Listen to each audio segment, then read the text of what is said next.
Atlético de Madrid em Barcelona, que jogaço, hein? Mas hoje a gente vai deixar a paixão um pouquinho de lado para mergulhar de cabeça nos números. É isso mesmo, vamos fazer uma análise fria, 100% baseada em dados, para entender o que esperar desse clássico.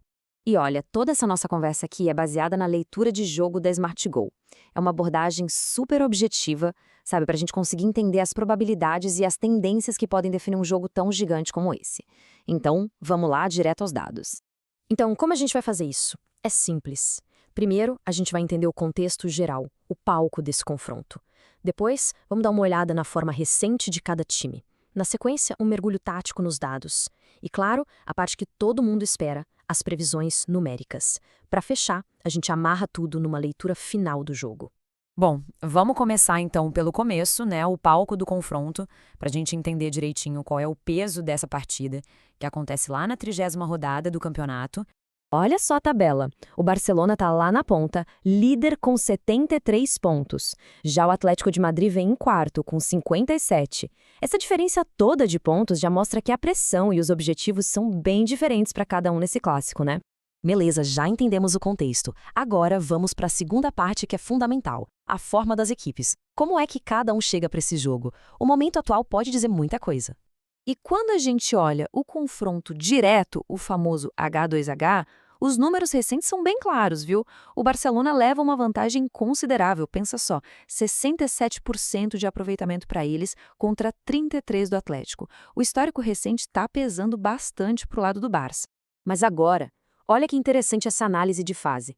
O Atlético vem de uma sequência, vamos dizer, regular, nos últimos 6 jogos. Só que em casa, a história muda. A fase é boa. Já o Barcelona vive o oposto. Está numa fase geral boa, mas quando joga fora, o desempenho cai para regular. Viu só? Isso cria um equilíbrio bem curioso para o jogo. Ok, vamos avançar um pouco mais fundo agora. Análise tática. É aqui que a gente começa a usar os números para decifrar a estratégia, o DNA de cada time em campo.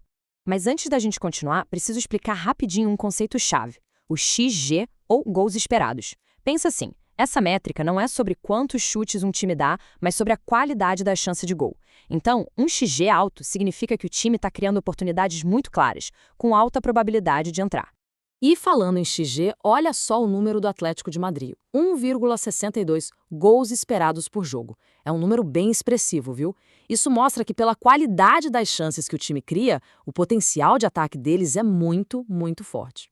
Já o Barcelona tem um XG de 1,42, um pouquinho menor que o do Atlético, né? O que isso sugere? Que, estatisticamente falando, o time de Madrid tem sido mais eficiente na hora de criar chances com maior qualidade. Agora tem um dado que realmente salta aos olhos, a probabilidade de abrir o placar. O Barcelona marcou o primeiro gol em impressionantes 83,33% dos jogos. É muita coisa. O Atlético também é forte nisso, com quase 67%. Mas essa superioridade do Barça pode ser um sinal de um time que entra para resolver logo, para buscar o controle desde o comecinho. Então, resumindo essa parte tática, a gente chega num ponto crucial. As duas defesas são consideradas regulares, a diferença está lá na frente. O ataque do Atlético é avaliado como bom, enquanto o do Barça é regular. Ou seja, os dados apontam uma vantagem ofensiva pequena, mas bem significativa para o time da casa. E com todo esse quebra-cabeça montado, a gente chega no momento que todo mundo estava esperando. As previsões numéricas. O que será que os algoritmos dizem? Qual é o resultado mais provável para esse jogaço? Olha só que interessante. Quando a gente olha os placares mais prováveis, o que aparece no topo é o empate, 1-1, com pouco mais de 11% de chance. Logo depois, vem as vitórias magrinhas, com uma leve vantagem estatística para o Atlético ganhar de 2-1. Tá, mas e se o jogo sair do controle? E se tiver goleada?